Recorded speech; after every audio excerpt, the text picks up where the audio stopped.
À partir de 14 ans où j'ai commencé à vouloir sortir, avoir plus d'indépendance, soi-disant, hein. Mes parents n'étaient pas d'accord, ce qui était normal, mais à l'époque, je ne comprenais pas.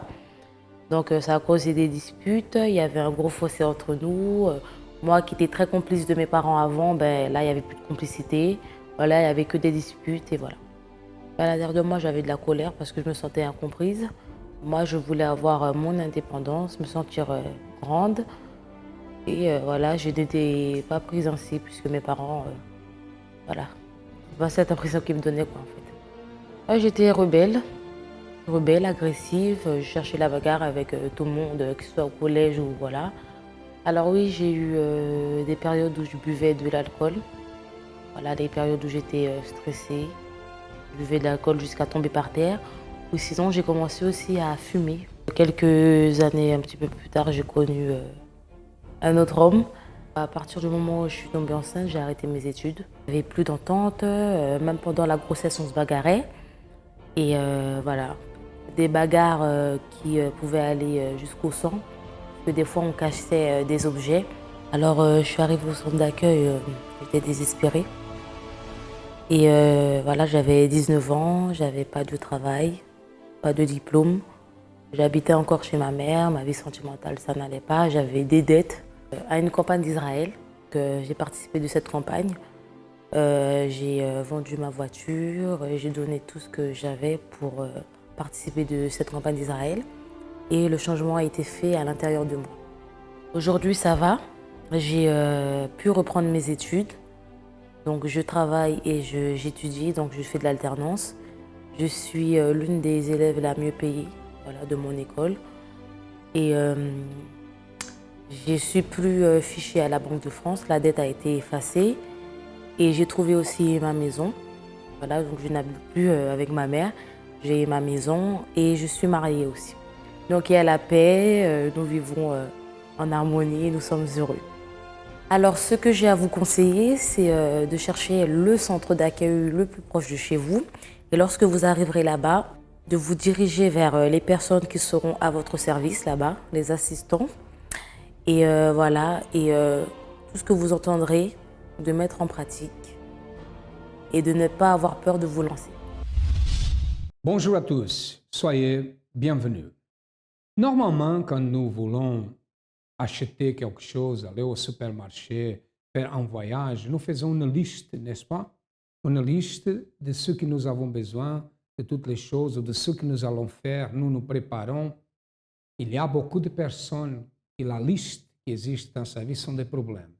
Il y a des gens qui ont une liste de des problèmes dans la famille, les problèmes sentimentaux, des problèmes financiers, et sa vie ne marche pas.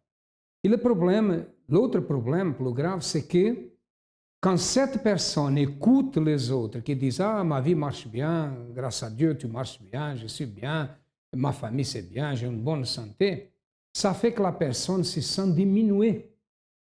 Vous savez que ce type de situation il peut être un esprit négatif, une force du mal qui agit dans la vie de beaucoup de personnes. Vous savez que la stratégie de l'ennemi, n'importe quel ennemi, la stratégie, c'est premièrement affaiblir la personne, qu'elle ait la peur, qu'elle n'ait pas l'assurance. C'est comme ça que l'ennemi attaque. Et les forces occultes font la même chose, commencent à envoyer un autre problème, pour faire que la personne tombe, pour qu'elle se sente faible. Et à partir du moment qu'une personne est faible, ils peuvent dominer. Comment je dois faire? Peut-être c'est votre question. Bon, nous connaissons ce type de problème. Le centre d'accueil a des personnes préparées pour vous aider dans cet aspect-là. C'est pour cela que beaucoup de personnes ont trouvé la délivrance, la résolution des problèmes. Aujourd'hui, nous sommes plus esclaves de ce type de choses. Pourquoi? Parce qu'elles ont appris à se défendre, ont reçu l'enseignement, une pratique d'une foi intelligente. Et je suis ici pour vous dire, mon ami, je ne sais pas comment va votre vie. Si tout marche bien, grâce à Dieu, je suis très content. Mais si votre vie ne marche pas, si vous avez des blocages dans votre vie, sachez qu'au centre d'accueil, il y a la solution. Regardez. Avant d'arriver au centre d'accueil, j'avais une vie pas trop bien, déjà malade, hein. J'avais une arthrose cervicale qui m'handicapait complètement, je souffrais. J'avais des maux de tête atroces, donc je finissais par vomir tellement que c'était douloureux. En ayant du mal à me lever le matin, je devais prendre une demi-heure avant de me mettre debout. J'étais obligée de prendre ma main gauche, le replacer sur mon ventre pour pouvoir pivoter du lit, pour pouvoir démarrer la journée. Et sans anti-inflammatoire, je ne peux rien faire. L'arthrose cervicale, hein, c'est une douleur atroce qui sortait des vertèbres et qui descendait dans le bras. On peut l'avoir dans les genoux, mais c'est une maladie handicapante, hein, qui ne guérit pas. On peut le soulager par des anti-inflammatoires ou des infiltrations uniquement. C'est une maladie à vie, pour ainsi dire. Dans le temps, on disait que c'était la maladie des vieux, comme on disait dans le temps, mais plus maintenant, parce que 90% de personnes sont atteintes de cette maladie, donc qui vit avec, puisque moi je vivais avec, parce que je ne savais pas qu'il y avait d'autres moyens. Et j'ai vécu 15 ans avec cette maladie en souffrant atrocement. Si je ne prenais pas les anti-inflammatoires ou des infiltrations, je ne pouvais rien faire. J'étais carrément clouée, pour ainsi dire, dans un lit sans bouger. Les gestes faciles, donc tout le monde pouvait faire. Moi, j'avais du mal à le faire parce que je ne pouvais pas porter un sac, puisque ça me tirait derrière. Le bras, je ne pouvais pas l'utiliser si je ne le soulageais pas en prenant des médicaments. Eh bien, je me sentais atrocement mal, parce que pour moi, c'était handicapant. Quand on se sent handicapé, qu'on ne peut pas faire grand-chose, on est mal déjà en soi. Et je souffrais beaucoup. Et en prenant tous ces anti-inflammatoires, c'était l'estomac qui en prenait un coup. Puisque après ça, j'ai eu une overdose médicamenteuse, puisque les anti-inflammatoires, ça n'arrange pas les intestins à l'intérieur. Alors, je buvais, enfin, entre guillemets, pour plus de raisons, puisque déjà, il y avait cette souffrance, il y avait un manque déjà de quelque chose dont je ne savais pas. Il y avait un manque à l'intérieur de moi aussi, donc en prenant l'alcool, pour moi, ça me soulageait, on va dire ça comme ça me soulageait. Je me sentais bien, entre guillemets, mais après, ma vie financière était catastrophique, donc j'avais une dette de 21 000 euros. Quand ça dépasse de tout, c'est plus fort que nous et on ne peut rien faire, on se retrouve dans un engrenage, donc on ne peut plus s'en sortir après. Le moment le plus dur pour moi, c'était au moment que je buvais. Et parce que quand je me suis réveillée un dimanche matin, que ma fille me dit « Maman, ça sent l'alcool ». Et quelqu'un qui boit ne reconnaît jamais qu'il boit en disant « Non, non, non, c'est pas vrai ». Alors quand la gamine de 6 ans m'a dit « Maman, ça sent l'alcool » à 6 h du matin, je lui ai dit « Non, c'est pas possible, c'est un bonbon que j'ai mangé, tout ça ». Puis après, c'est parti. Et ensuite, quand j'ai entendu ça, ça m'a fait tellement mal. Donc, je suis tombée sans le savoir, puisque je ne connaissais pas encore Dieu. Sans le savoir, je suis tombée par terre en pleurant. Je ne sais pas combien de temps je restais par terre, mais en disant non, non, non, non, Seigneur, pas ça, pas ça, pas ça, pas ça. Voilà comment ma vie était, avant d'arriver au centre d'accueil, ma vie était catastrophique. Qui était Josette? Josette était une personne qui avait une arthrose cervicale. Pendant 15 ans, elle était handicapée, elle se sentait mal, elle avait des maux de tête constants à cause de sa maladie et des médicaments. Elle avait fait une overdose médicamenteuse, soit elle a essayé le suicide. Elle a fait ça. Elle buvait pour se soulager, elle avait une dette de 21 000 euros, elle était interdite bancaire. Le moment le plus dur pour elle a été c'est lorsque sa fille a remarqué qu'elle buvait. Une liste de problèmes, n'est-ce pas? C'est ça que nous avons parlé avant. Comment une personne comme ça peut se redresser? Comment elle peut se redresser? Comment elle peut marcher? Comment elle peut avancer si elle se sent frustrée? Elle n'a pas de force. Et le centre d'accueil a aidé beaucoup de personnes à avoir cette force. Une overdose de force, une overdose d'assurance. C'est ça qui se passe au centre d'accueil, la pratique d'une foi intelligente. Regardez ce qui s'est passé depuis qu'elle a connu le centre d'accueil. Je suis arrivée au centre accueil par une invitation. Et puis un beau jour, je me suis dit, tiens, on m'a dit qu'il y en avait un centre accueil à Mairie de Montreuil. J'y suis allée, c'était en 2009. Et puis je suis attendue et en ce moment, il y avait la campagne d'Israël.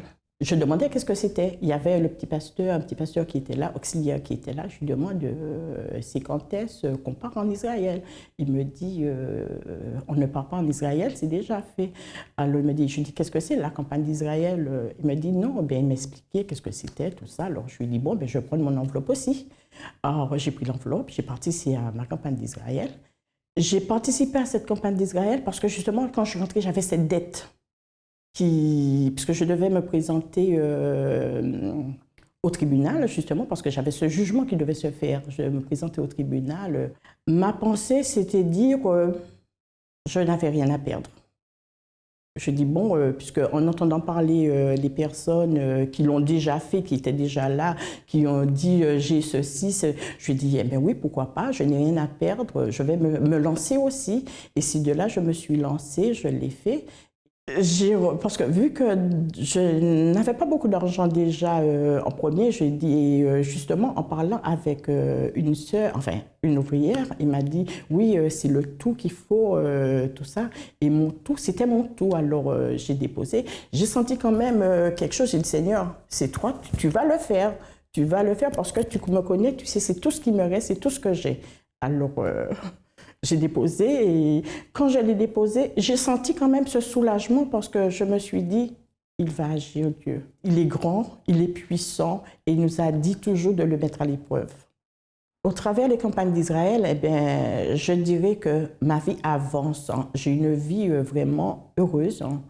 J'ai la joie, j'ai la paix, je vis bien. Alors les dettes étaient effacées, je n'ai plus de dettes, hein, je n'ai plus de crédit, je ne suis plus fichée à la banque, je n'ai pas des sommes énormes, mais ma vie avance spirituellement. J'ai une vie comblée, puisque je me suis accrochée à Dieu, je me suis donnée à 100% à lui. J'ai laissé toutes les choses que j'avais derrière, j'ai laissé derrière pour me donner qu'à lui, à lui seul. Hein. Et ma vie, je suis comblée. J'ai abandonné l'alcool complètement, même pas une goutte. La santé, superbe, franchement, j'ai la santé d'une jeune fille, on va dire de 26 ans. Hein. Et ma fille qui ne connaissait pas Dieu, enfin connaît Dieu religieusement, on va dire, maintenant, ça va, elle commence à me poser des questions, à parler de Dieu avec elle. Et pour moi, c'est la plus grande joie si ma fille l'emmenait à Dieu. Le centre accueil, pour moi, c'est ma maison. C'est ma maison parce que j'ai reçu. Je reçois et j'en recevrai encore parce que le centre accueil me montre la façon justement de déterminer les choses, la façon d'avancer, la façon de voir les choses. Et c'est tout pour moi. Une année a exactement 52 semaines. Et cette année, qu'est-ce qui a changé dans votre vie? Tout a changé pour le meilleur ou pour le pire? Si votre réponse est pour le pire, alors le centre d'accueil est en train de consacrer pour vous 52 jours qui vont restaurer votre vie. Qu'est-ce qui a besoin d'être restauré dans votre vie? Votre famille, vos finances, votre santé, votre amour, votre vie spirituelle. Du 24 août au 15 octobre, 52 jours de reconstruction, de foi, de miracle, de persévérance et de recherche du Dieu vivant. Pour la restauration de vie de tous ceux qui croient. Nous ferons aussi 7 veillées, tous les vendredis, de 22h à 23h. Plus d'informations à travers notre ligne amie 24h au 01 53 35 85 12. ou à travers du site centredaccueil.net. Centre d'accueil, nous croyons en vous comme personne. Elle a même exagéré en disant que le centre d'accueil, c'est tout pour elle. C'est vrai que le centre d'accueil n'est pas tout. Le centre d'accueil l'a aidé, mais Dieu est plus important. C'est Dieu qui doit être tout pour nous. Mais c'est au centre d'accueil qu'à travers la pratique d'une foi intelligente, la campagne d'Israël et d'autres qu'elle a fait, elle a payé les dettes de 21 000 €. Né? Elle a été guérie, elle a été transformée, elle est une nouvelle personne et aujourd'hui, elle a l'assurance. Il n'a plus les problèmes qui puissent dominer, il n'a plus les forces du mal qui puissent dominer sur elle. Je vais vous dire une chose.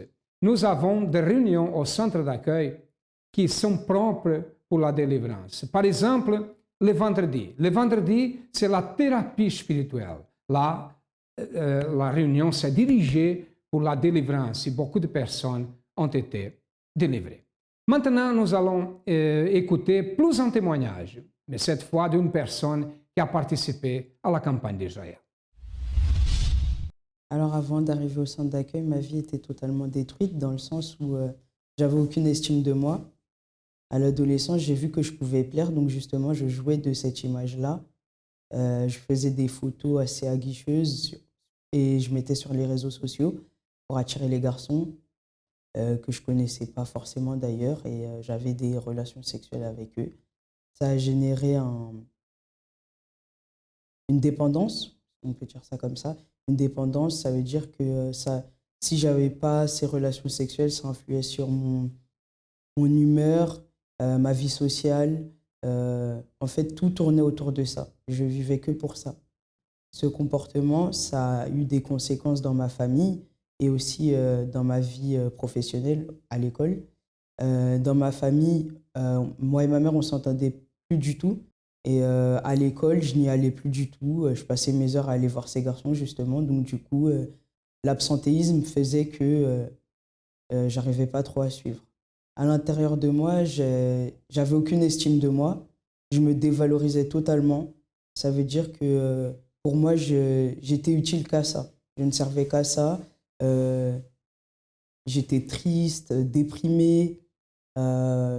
Justement, juste avant d'arriver, je comptais me suicider. J'étais vraiment décidée. Sauf que la vie en a fait autrement. Donc, j'ai été invitée par le biais de ma sœur à la FJF. Et j'ai suivi par rentrer au centre d'accueil. J'ai commencé à participer aux chaînes de prière du vendredi. Par la suite, celle du mercredi. C'est ce qui a permis que je retrouve petit à petit confiance en moi et que je me batte contre ce vice, justement. Et les paroles qui étaient dites dans ces réunions m'ont donné la force nécessaire pour prendre une véritable décision sans revenir en arrière. Donc, du coup, j'avais pris la décision d'arrêter de fréquenter tous ces mauvais amis qui étaient néfastes pour moi. J'ai participé au jeûne de Daniel. Ce jeûne m'a énormément aidé dans le sens où j'ai pu me vider de mon passé. Mon passé me hantait, il me suivait tout le temps et à travers ce jeûne, j'ai pu me débarrasser de mon passé, arrêter d'avoir honte et justement avancer, faire de mon histoire une force maintenant pour pouvoir avancer justement. Lorsque j'ai participé au jeûne de Jésus, j'ai pensé que c'était l'opportunité d'avoir une nouvelle vie, dans le sens où je pouvais avoir un nouveau départ qui engendrait une vie heureuse. Alors aujourd'hui, ma vie a totalement changé. J'ai pu obtenir le bac. Suite à ça, je me suis battue pour... ma vision a changé, donc j'ai des projets pour l'avenir. Avant, j'allais juste à l'école pour y aller, mais maintenant, j'ai un vrai projet professionnel. Ma famille vient avec moi au centre d'accueil aujourd'hui. Et il n'y a plus de disputes. Je suis quelqu'un qui a confiance en elle-même, qui ne se dévalorise plus comme avant, qui prend soin d'elle, qui est heureuse. Par rapport à avant, j'ai plus du tout envie de me suicider. Maintenant, j'ai envie de vivre. Je suis plus dépendante du sexe. J'ai des amis qui m'aident justement à tous les jours me battre pour être heureuse.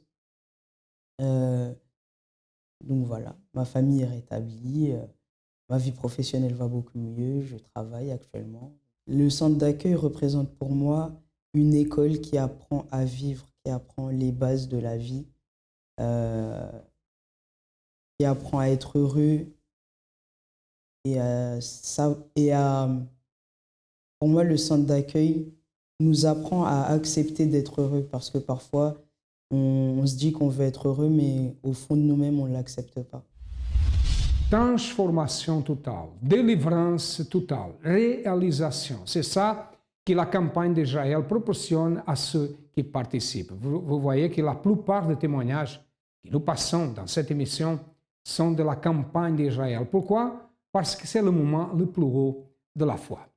Maintenant, nous allons écouter la parole de l'évêque, la parole du jour, avec l'évêque Jules Freitas, le responsable pour le travail de centre d'accueil dans toute l'Europe. Et après, nous retournerons.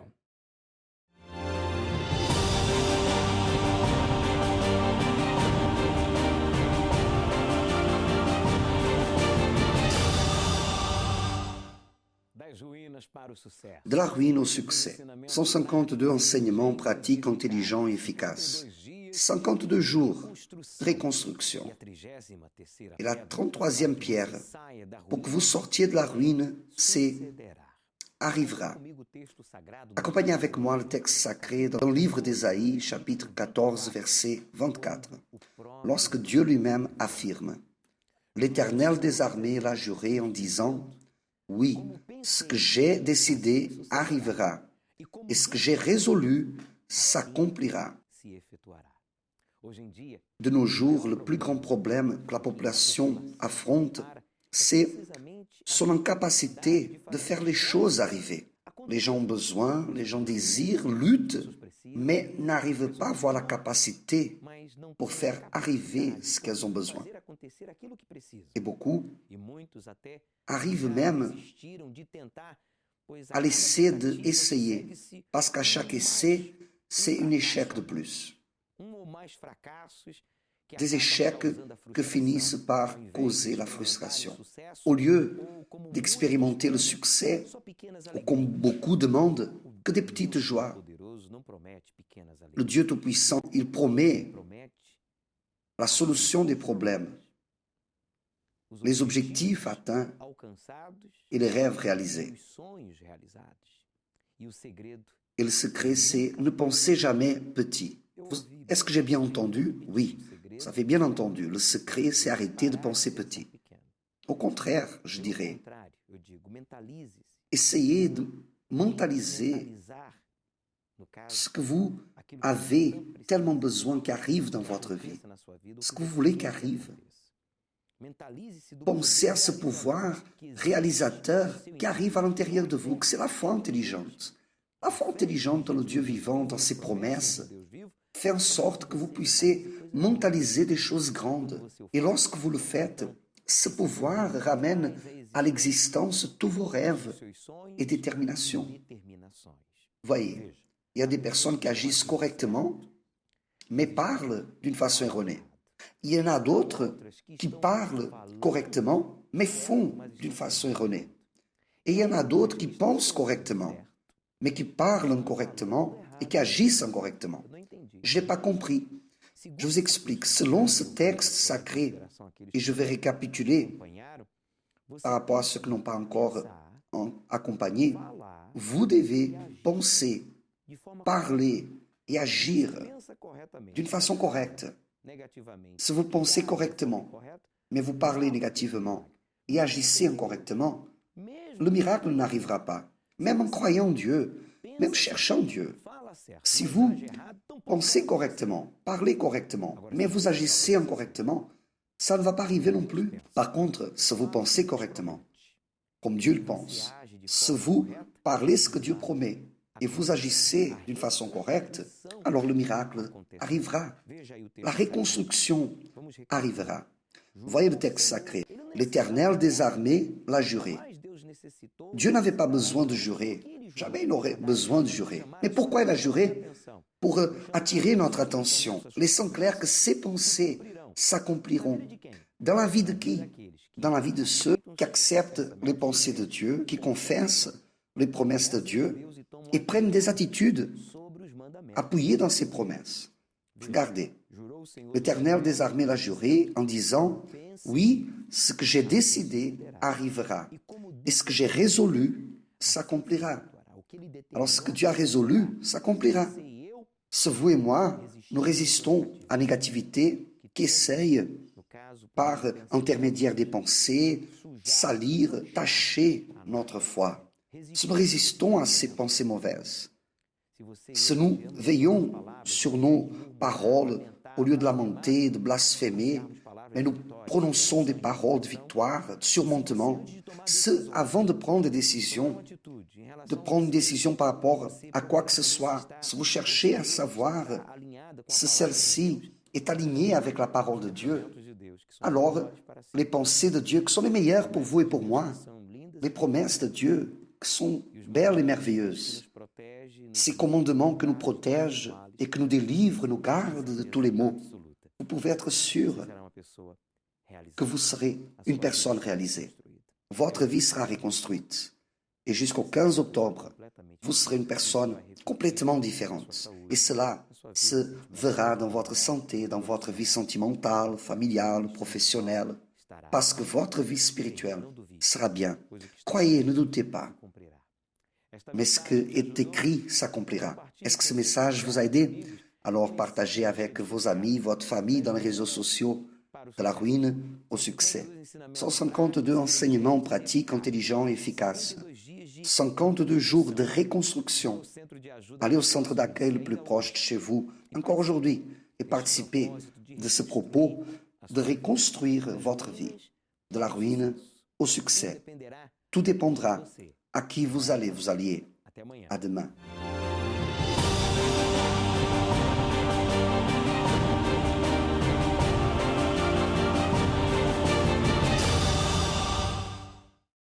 Qu'est-ce que nous pouvons faire en plus pour vous aider, pour que votre vie change? La seule chose, mes amis, c'est que vous donnez un pas en avant. Si vous avez besoin d'aide, nous sommes là pour vous aider. Nous avons des centres d'accueil dans toute la France, comme vous avez vu les adresses, et nous sommes situés, le siège du centre d'accueil est situé à Paris, au 10e arrondissement, au 254 de la rue du Faubourg Saint-Martin. Cherchez le centre d'accueil le plus proche et certainement votre vie va changer. Croyez-vous? Alors faites-le. À demain et que Dieu vous bénisse à tous abondamment.